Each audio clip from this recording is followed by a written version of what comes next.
Hello guys, welcome back to this channel. In this today's tutorial, I'm going to show you how you can insert line break in Google Sheets mobile app. Okay, let's get into it guys. I have prepared my document in my Google Sheets mobile application.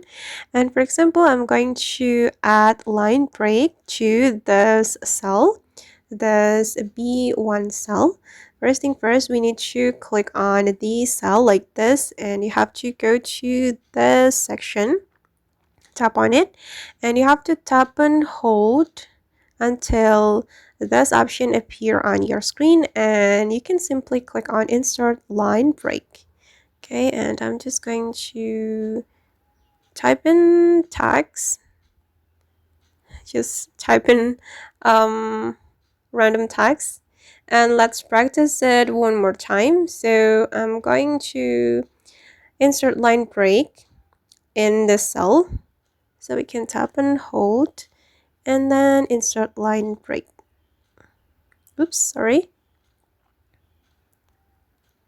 Okay.